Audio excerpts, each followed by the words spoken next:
Bom dia, Pai do Senhor. Quem vos fala é a missionária Nadir Albano. Hoje é dia 27 de setembro de 2025, um sábado, né? Estamos começando mais uma mente de João 3,30, que ele cresça que eu diminua. Como de costume, vamos estar orando e logo em seguida vamos estar passando para a preciosa palavra do Senhor, amém? Meu Deus, meu Pai, em nome de Jesus, nessa hora na sua santa presença, pedindo perdão pelas minhas falhas, pelos meus pecados que são em número. Eu apresento o meu lar, a família, o ministério, o chamado, todos têm confiado na minha pessoa. Apresento também, meu Deus, a vida desse irmão, dessa irmã que vai estar do outro lado ouvindo a ministração dessa palavra.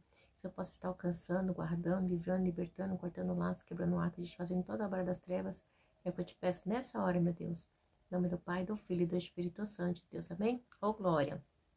Preciosa palavra do Senhor hoje está em 2 Samuel 24. É o último capítulo que a gente vai estar lendo de 2 Samuel, né? E vamos estar entrando para Reis, amém? Glória a Deus, que até que o Senhor nos ajudou, aleluia. Estou muito feliz por poder já estar no livro de...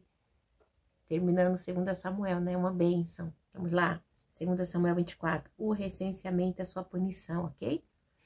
Mais uma vez, irou-se o Senhor contra Israel e incitou Davi contra o povo, levando-o a fazer um censo de Israel e de Judá. Meu Deus e meu Pai, em nome de Jesus, essa é a tua santa e preciosa palavra no momento de João 3,30. Que eu, a missionária Nadir Albano, desapareça, que Deus Pai, Deus Filho, Deus, a expressão de Deus apareça, porque o objetivo do canal é simplesmente pregar a tua palavra pura e genuína como ela é, para que teu nome venha a ser exaltado e glorificado. Meu Deus, é o que eu te peço. Em nome do Pai, do Filho e do Espírito Santo, Deus. Amém?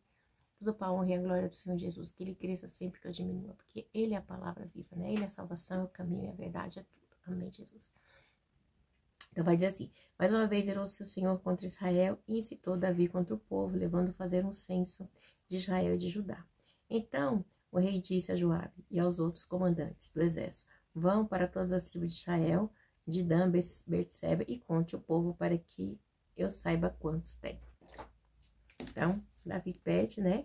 E eles vão contar, né? Contem o povo para ver quantos são. Joabe, porém, respondeu ao rei: que o Senhor, o teu Deus, multiplique o povo por 100, e que os olhos do rei, meu senhor, o vejam. Mas por que o rei, meu senhor, deseja fazer isso? Mas a palavra do rei prevaleceu sobre a de Joabe e sobre os do comandante do exército. Então eles saíram da presença do rei para contar o povo de Israel, né? A palavra vai dizer que Davi, ele resolve fazer um censo para saber quantos soldados ele tinha, quanto povo ele tinha, né? Mas a gente sabe que Davi era um rei teocrático, tá? Ele era um rei escolhido e ungido por ordem divina, não por ordem humana, tá? Foi o próprio Deus, não foi uma escolha de homem, Davi foi uma escolha de Deus. Maria Sode Comanai, né? Então, quando ele faz o censo, né? Ele acaba, como eu posso dizer, eu não sei se ele teve uma motivação errada.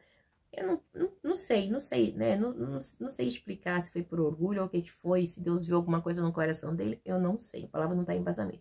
Mas eu sei que ele fez o censo e não foi algo bom aos olhos do Senhor, amém? Porque por ele ser, né, um rei teocrático, escolhido de Deus, por Deus, né, numa teocracia, onde quem reinava era Deus, então esse princípio tinha que partir de Deus e não dele, ok? Então havia um princípio que partiu dele. E então, assim, isso não era uma característica de Davi, ok? Vamos lá para o 5. E atravessando o Jordão, começaram em Aroar, ao sul da cidade, num vale, depois foram a Gade, de lá para Jazar, Gileade, Cádiz dos Iatitos, e não sei quanto tempo durou, ok? Também não se fala quanto tempo durou essa, vamos dizer assim, essa contagem, ok? Chegaram a Dajã e as proximidades de Sidom, dali seguiram a direção da fortaleza de Tiro e todas as cidades dos Eveus, tá? Aí tem a cidade dos Eveus, as dos Cananeus, e por último foram até Berseba, no Neguebe de Judá. Percorreram todo o país e voltaram a Jerusalém ao fim de 9 meses e 20 dias. Foram, nossa, eu perguntando qual foi, ó, 9 meses. 9 meses e 20 dias. Então Joabe representou o rei, relatório do recenseamento do povo. Então ele veio com o relatório, né? Do povo. Havia em Israel 800 mil homens habilitados para o serviço militar, em Judá 500 mil. Então tinha, né, um povo, tá, habilitado ali, né, e para militar nas guerras, né, mas eu sei que foi uma viagem bem longa, tá, acho que foram 9 meses e 20 dias, bem dizer assim, quase um ano, né, e a gente sabe que ele não ia, Joabe não ia ficar questionando com o rei, tá bom? Então, vamos para a próxima parte. Depois de contar o povo, Davi sentiu remorso e disse ao Senhor: pequei gravemente com o que fiz. Agora, Senhor, eu imploro que perdoes o pecado do teu servo, porque cometi uma grande loucura.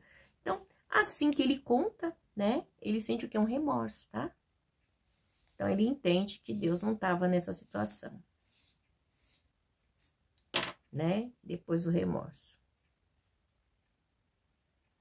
E aí, no 11, levantando-se Davi pela manhã, o Senhor já tinha falado a Gade, o vidente. Já tinha falado a Gade, o vidente dele. Vai dizer a Davi, assim diz o Senhor, estou lhe dando 3 opções de punição. E aí, vai lá, Davi. Você tem 3 opções de punição. Escolha uma delas e eu o executarei contra você. E aí, Deus manda o profeta, porque, tipo assim, ele fez algo que não era para fazer, né? Porque ele sendo um rei teocrático, quem governava era quem? Deus, né? Mas ele tava ali, como eu posso dizer? Contando aquilo que não era para contar, ok? E aí, igreja, olha o que acontece.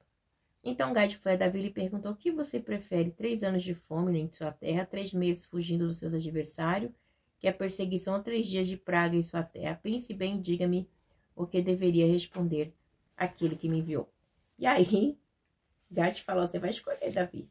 E as 3 coisas são 3 coisas terríveis, né? Não são coisas fáceis, ok? E aí, igreja, olha o que acontece. Davi respondeu: é grande a minha angústia, prefiro cair nas mãos do Senhor, pois grande é a sua misericórdia, que cair na mão dos homens, né? Então, Davi, ele prefere cair nas mãos de Canaiaçô, de Comanai de Deus, né? Porque ele sabia ali das guerras, como que o povo era cruel. Ele sabia também que o povo não teve culpa do que ele fez. Então, ele foi, assim, um intercessor, vamos dizer assim, né? Por isso que ele fala assim, né? Que prefere, né? Ele diz assim: é grande a minha angústia, prefiro cair nas mãos do Senhor, pois é grande a sua misericórdia, que cair nas mãos dos homens. Então, Davi, ele se sentia assim muito angustiado, lá ia sou de Comanai, né? Então, ele tinha um remorso ali de tudo que lhe havia acontecido, ok? E esse remorso trazia grande angústia para ele, né? Ele fala: me causa grande angústia, lá ia sou de Cai, né? Então, igreja, mas já era tarde, já não tinha mais como pegar o leite derramado, ok? Vamos continuar. Então, o Senhor enviou uma praga sobre Israel desde aquela manhã até a hora que tinha determinado. E morreram 70 mil homens. Então, assim, o exército que Davi, ele tinha como grande demais, de repente, vamos dizer assim, na manhã, né? Vamos voltar de novo. Naquela manhã até que tinha determinado. Então, o Senhor enviou uma praga sobre Israel desde aquela manhã até a hora que tinha determinado e morreu 70 mil homens do povo. Então, Deus enviou uma praga mostrando para Davi, né, que ele não está no controle de nada, quem está no controle é Deus. Alaia sou de Comanai, né? E aí diz assim: quando o anjo estendeu a mão para destruir Jerusalém, o Senhor arrependeu-se de trazer essa catástrofe e disse ao anjo destruidor: pare, já basta. Naquele momento, o anjo do Senhor estava perto da ilha de Araúna, o Jebuseu, né? Então, a tragédia era grande, né? Então, falou: não, deixa, basta, lá ia sou decai, né? Vamos dar, né? Então, não destrói mais este povo, não. Aleluia. Glória a Deus, né? Mas um anjo destruiu ali, né? Ali, aleluia. Aí, achou de canaia sou. Então, mostrando ali o poder, né? De canaia sou decai, né? Deus usando seus anjos para guerrear. Aleluia. Como instrumento de juízo divino de Deus, né? Muitas vezes a gente vê, né? Esses anjos como instrumento divino. Aleluia, né? Para destruição. Alaia sou de comanaira manda sai, né? Então, o que acontece? Aí diz no 17 assim: ao ver o anjo que estava matando o povo, disse Davi ao Senhor: fui eu que pequei e cometi iniquidade. Estes não passam de ovelhas. O que eles fizeram que o teu castigo caia sobre mim e a minha família, né? Davi falou assim: nossa, eles não têm culpa. Fui eu quem fiz isso. Para que essa matança com o povo? Aleluia, né? Então ele fala que teu castigo caia sobre mim e sobre a minha família. Ou seja, né? Davi, ele sabia que ele tinha toda a responsabilidade pelo povo, né? E pelo seu ato e pelo bem-estar do povo do Senhor, porque eram as ovelhas dele. Ele tinha prazer, né? Em cuidar das suas ovelhas. E aí a gente vê no 19 que diz assim, Davi constrói um altar, no 18, desculpa. Naquele mesmo dia, Gade foi dizer a Davi, vá e edifique altar ao Senhor, na ira de Araúna, o Jebuseu. Davi foi para lá em obediência à ordem que Gade tinha dado em nome do Senhor. Então, igreja, você acha que Deus não sabia que ali ia ser o templo de Salomão?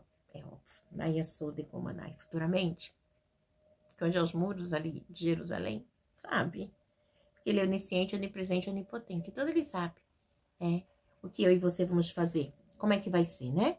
Quando Araúna viu o rei e seus soldados vindo ao encontro dele, saiu e prostou-se perante o rei com o rosto em terra e disse, porque o meu senhor, ó rei, veio ao meu servo.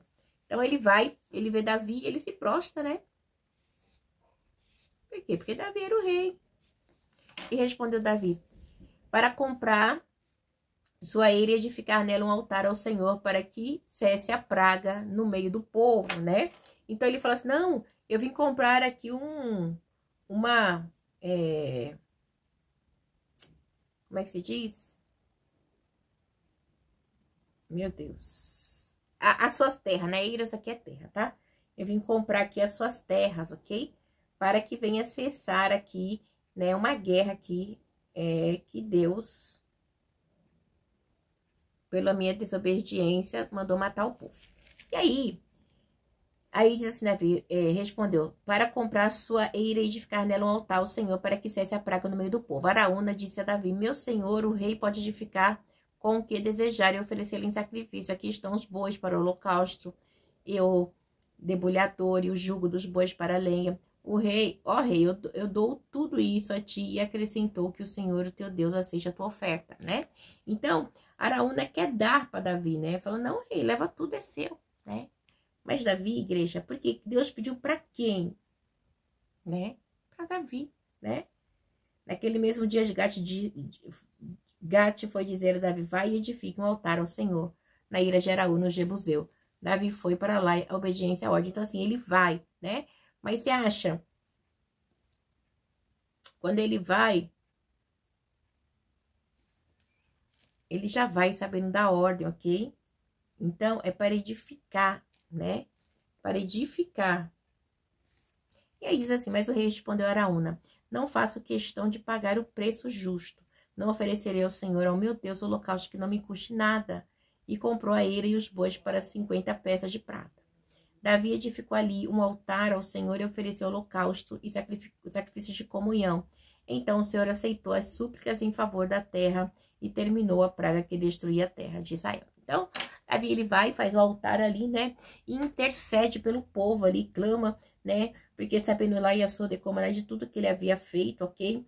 E aí ele faz vamos dizer assim, ele se reconcilia com Deus, né? Na restauração da sua comunhão ali, na aliança para com Deus, né? E a sua oração intercessória ali, né?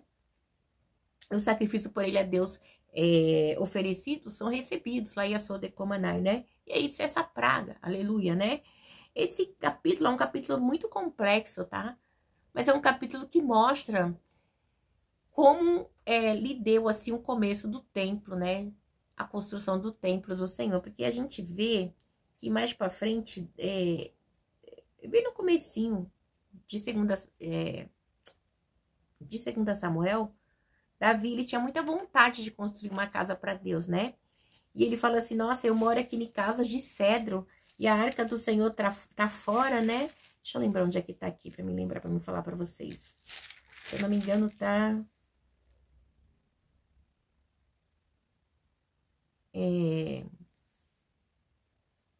Davi é ungido rei em Judá.